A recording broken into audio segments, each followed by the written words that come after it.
Morning Standard 5 students. Today in this class we will discuss about biotic and abiotic components in Science Standard 5 in chapter 11 our environment. So let us see about biotic and abiotic let us see about environment. What is environment? You can see the place, the surrounding where an animal or plant lives is called its surrounding. You can see in this picture the surrounding where we are living, plants, animals, living things, non-living things, mountains, hills, plains, trees, many other things you can see in this environment. So let us see about first what is environment. What is environment? So the surrounding or conditions in which person, animal or plant lives or operates is called environment. So what is environment? The surrounding. Mainly the surrounding where we live is called environment, or any animal or any plant lives and operates is called surrounding. You can see here the components of surrounding.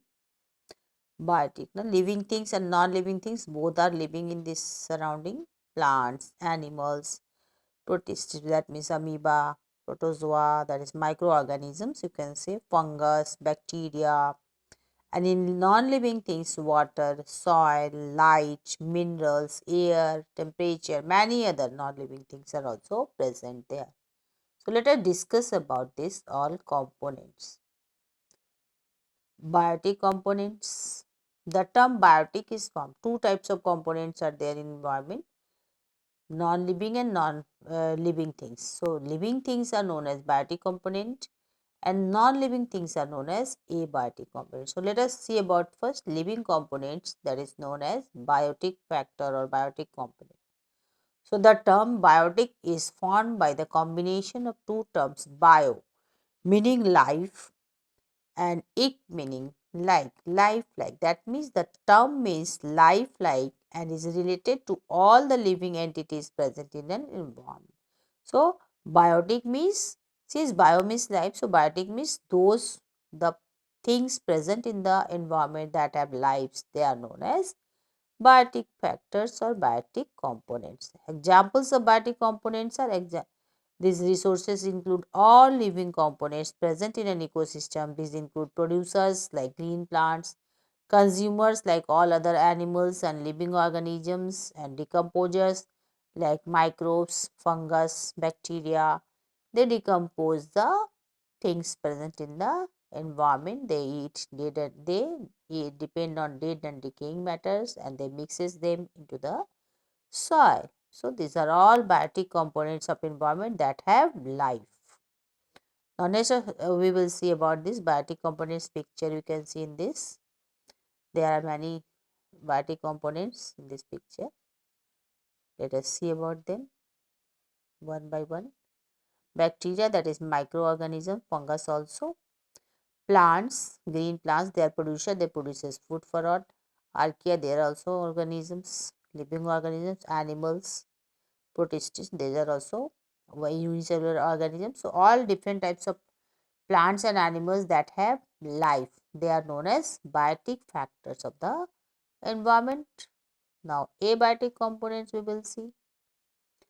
Abiotic meaning the term refers to the all non-living factors present in an ecosystem or environment. Sunlight, water, land, all the constitute the abiotic factors. Examples of abiotic factors. Abiotic examples typically depend on the type of ecosystem. Which type of ecosystem? According to that, their components are also. For instance, abiotic component includes air, weather, water, temperature, humidity, altitude, the pH level of soil, type of soil and more. No? That means different types of non-living things. They are also very important, equally important for the survival in the environment, because all the non-living things are very important for living things. They all are interdependent to each other for their survival.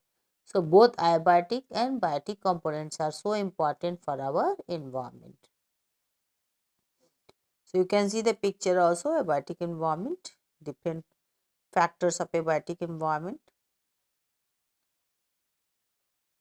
air, salinity, that means amount of salt, soil, temperature, light, water, minerals, pH level, that is acidity and basicity, humidity, all these are abiotic factors. That means they don't have life, but they are also factors that are very important for the environment.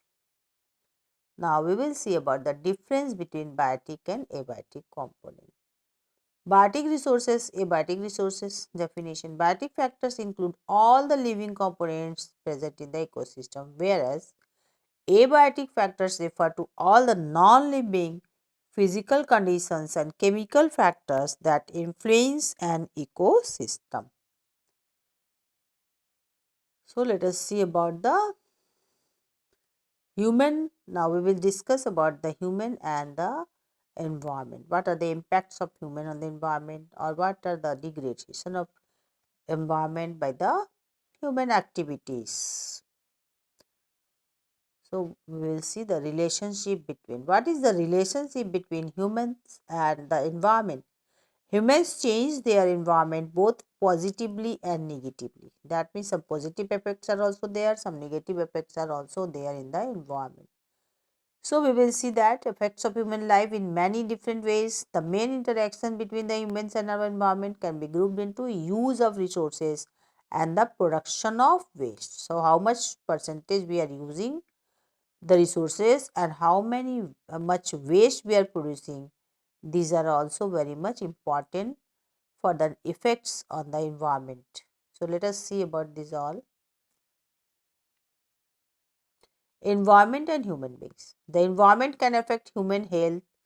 Good environment means good health, and hazardous environment may lead to health hazard. That means if our environment will be good, it will be pollution free, it will affect us very nicely, we will get good effect of our environment, good health also. And if it will be hazard, that means if it will be polluted by us, then what will happen? It will lead to us only many health hazards, many diseases, many problems we will get.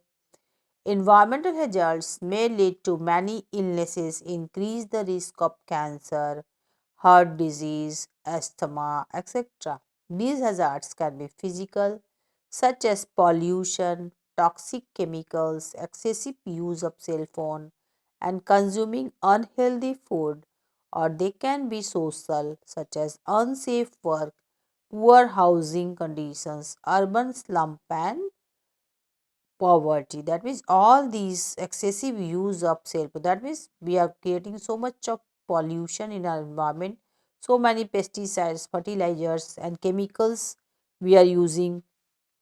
These are also toxic for our environment, and they also has the bad effect, and they have also health hazards. So let us see about this more. Human impact on environment. Some human impact activities that cause damage either directly or indirectly to the environment on a global scale. That means whole globe, whole earth is affected by these all activities, and that include population growth. That means day by day the population is increasing.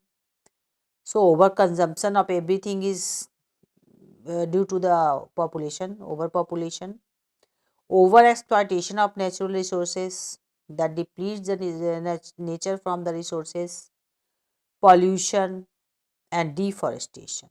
That means we are cutting down the trees, we are making the nature disturbed, the balance of nature is disturbed, balance of ecosystem is disturbed.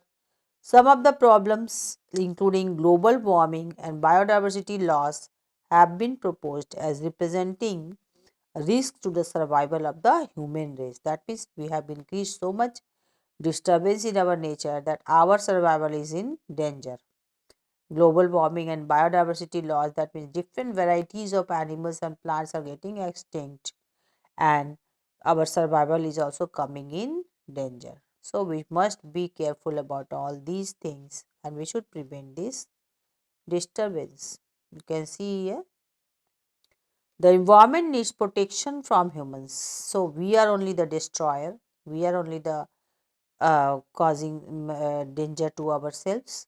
So, human beings are just toying with nature for some of their benefits that will have the worst consequences than we have ever imagined. So, we could not imagine also, we cannot imagine also how much can be worse condition we will get, how much can be bad effects, consequences we will get, what we are doing with the nature, what we are playing with the nature.